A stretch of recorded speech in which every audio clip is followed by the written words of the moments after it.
सभापति महोदय, सबसे पहले तो मैं आपको बधाई दूंगा कि सभापति पैनल के अंदर आज आप यहाँ विराजे और मुझे बोलने का आपने समय दिया। बहुत बहुत बधाई अप्पा बारने साहब को।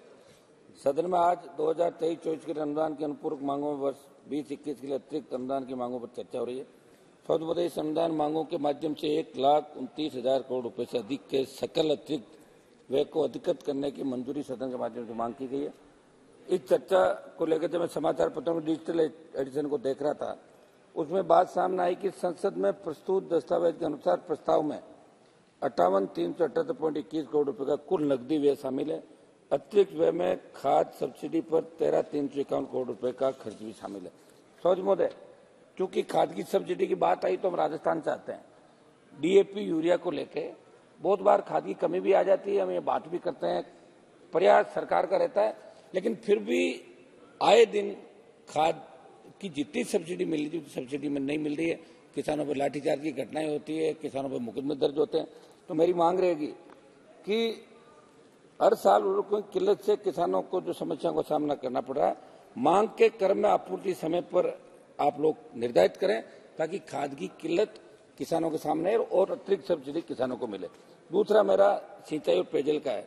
मैं जिस स्टेट राजस्थान चाहता हूँ, पंजाब राज्य से राजस्थान की नहरों में सिंचाई का पूरा पानी नहीं मिला। आए दिन आंदोलन राजस्थान के अंदर होते हैं, कई बार किसानों ने सीने पर गोलियां भी खाई और अपने हक और अधिकार के लिए लड़ाई राजस्थान के किसान लड़ रहे हैं।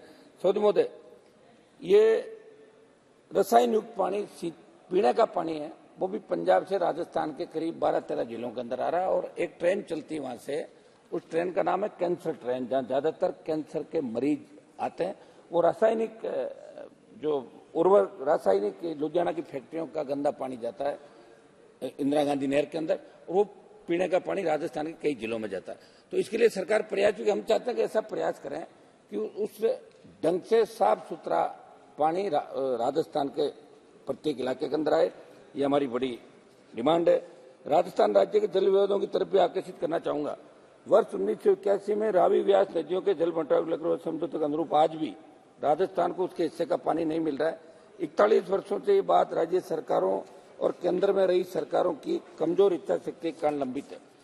सभापति महोदय, यमुना बेसिन राज्य से हुए समझौते के अनुरूप भी राजस्थान को उसके हिस्से का पानी नहीं दिया जा रहा और पूर्वी राजस्थान के 13 जिले जिनमें पेयजल और सिंचाई से संबंधित अत्यंत महत्वपूर्ण ईआरसीपी परियोजना को राष्ट्रीय परियोजना घोषित करने की मांग लंबे समय चली आ रही थी। प्रधानमंत्री जब राजस्थान के चुनाव के अंदर गए, उससे पहले भी गए, तब उन्होंने कहा था कि हम जल्दी ईआरसीपी को राष्ट्रीय परियोजना घोषित करेंगे सिंचाई और पीने के पानी की। क्योंकि मध्य प्रदेश सरकार को उस समय हवाला दिया, तो मध्य प्रदेश में बीजेपी की सरकार है, राजस्थान में बन गई, दिल्ली में सरकार है, तो ईआरसीपी का तोहफा बिना राजनीतिक भेदभाव के आपको राजस्थान के 13 जिलों को देना चाहिए, जो एक संजीवनी साबित होगी राजस्थान के उन 13 जिलों में जहाँ भारतीय जनता पार्टी को सबसे ज्यादा वोट विधानसभा के अंदर मिले और लोकसभा के अंदर भी 25 सीटें राजस्थान ने चुन के एनडीए गठबंधन को दी थी। सरकार को मैं ये कहना चाहता हूँ कि शासन के नीतिगत निर्णय का लाभ वास्तव में समाज के अंतिम छोर पर बैठे व्यक्ति को मिल रहा है या नहीं, क्योंकि सत्ता पक्ष में बैठे लोगों को ऐसा लगता है कि केवल भाषण में ही बड़ी बातें करने से देश का भला हो जाएगा। किसान, गरीब, मजदूर, रेहड़ी चलाने वाले लोगों के हितों का संरक्षण नहीं हो रहा। सभापति महोदय, सेना में प्रवेश लेना हमारे देश में गौरव का विषय माना जाता है। लोग सेना में इसलिए जाते थे रोजगार के लिए नहीं, वो एक जज्बा उनका 62, 65, 71 कारगिल की लड़ाइयां, आजादी से पहले की लड़ाइयां, और जो रेजिमेंट सेना के अंदर बनी हुई है, जाट रेजिमेंट है, आपकी राजपूताना राइफल है, सिख रेजिमेंट है, और हमने और भी मांग करती है गुजर रेजिमेंट बने, आई रेजिमेंट बने। जो जातियां लड़ना चाहती है और नौजवानों के अंदर एक इच्छा होती है कि हम सेना के अंदर जाकर देश के लिए समर्पित होंगे, लेकिन अग्निपथ जो योजना आई उसका हमने बार बार यहाँ विरोध किया, ऑल पार्टी मीटिंग में विरोध किया। 4 साल के लिए संविदा पे सेना को ठेके पे दिया। मैं इसका विरोध करता हूँ। मैं मांग करता हूँ कि अग्निपथ योजना को सरकार वापिस ले, नहीं तो लोकसभा चुनाव के अंदर इनके गले की ये फांस बढ़ सकता है। ये मेरी मांग सरकार से रहेगी और इसको लेकर हमने लगातार आंदोलन किया, आगे भी हम करेंगे। महंगाई से आम आदमी सभापति महोदय त्रस्त है। पेट्रोल डीजल की बढ़ी हुई कीमतों का प्रत्यक्ष असर महंगाई पर पड़ा। एनडीए की सरकार 2014 के अंदर जब बनी थी, तब ऑयल की कीमतों को देखकर अब तक के सफर पर नजर डालना स्पष्ट हो जाएगा कि सरकार पेट्रोल डीजल की बढ़ी हुई कीमतों को नियंत्रित नहीं कर पा रही है। क्रूड ऑयल उस समय महंगा था, अब सस्ता है, उसके बावजूद बढ़ी हुई डीजल पेट्रोल की कीमतें लोगों को देनी पड़ रही है। मेरी मांग है घरेलू गैस और पेट्रोल डीजल की कीमतों को कम किया जाए, महंगाई कम करने के ठोस उपाय किए जाए। सभापति महोदय, बेरोजगारी देश के अंदर बहुत प्रमुख मुद्दा है। भारत सरकार ने बताया कि 9 लाख से अधिक पद रिक्त पड़े हैं और केंद्र के मंत्रालय विभागों में मेरी मांग है कि सरकार रिक्त पदों के नवीनतम आंकड़े जारी कर जल्द से जल्द नियमित भर्ती के माध्यम से भरने की दिशा में कदम उठाएं।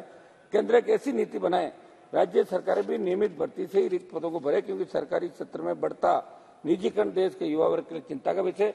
सर्वोदय मेरा एक सुझाव है, जब तक हम सीमेंट फैक्ट्रियों, उद्योगों, रिफाइनरी जैसे क्षेत्र में स्थानीय लोगों को 80% रोजगार देने की नीति नहीं बनाएंगे, तब तक फ्लाइन नहीं रुकेगा और बेरोजगारी जो समस्या समाधान नहीं होगा। स्थानीय लोगों को ज्यादा से ज्यादा रोजगार मिले। कुछ मेरी प्रमुख मांगे सभापति महोदय, कर्जे की बढ़ती लागत और फसलों की गैर लाभकारी कीमतों के कारण मेरे प्रदेश राजस्थान सहित देश के विभिन्न राज्यों के किसान कर्जे के तले दबे हुए। आपका भी प्रयास रहा, हमने भी प्रयास किया, कर्ज माफी के आंदोलन को देश में हवा मिली। हम चाहते हैं कि प्रधानमंत्री जी देश के किसानों का संपूर्ण कर्जा माफ करें। जिस तरह पिछले 15-16 साल के अंदर धन्ना सेठों का कर्जा माफ हुआ है 5 लाख करोड़ से ज्यादा, वो राजस्थान और देश के किसान का कर्जा माफ हो। एमएसपी पर किसान की पूर्ण उपज खरीदने का गारंटी कानून बनाया जाए। जो फसलें एमएसपी के दायरे में उनकी समय पर खरीद नहीं हो पाती, इसकी समय पर खरीद शुरू करने तो प्रभावी नीति बनने की जरूरत है। सभापति महोदय, अरुण जेटली जी जब वित्त मंत्री थे तब उन्होंने राजस्थान में शुष्क कृषि विश्वविद्यालय खोलने की घोषणा की, पर तो घोषणा आज तक पूरी नहीं हो पाई।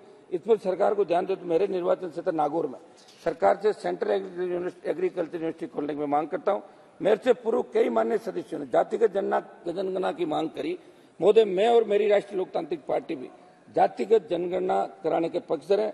भारतमाला परियोजना के अंतर्गत राजस्थान के किसानों की जमीन अवाप्त की गई सभापति महोदय, लेकिन पंजाब, हरियाणा, दूसरी स्टेट के अंदर जो जमीन का मुआवजा दिया गया वो राजस्थान के अंदर बहुत कम था।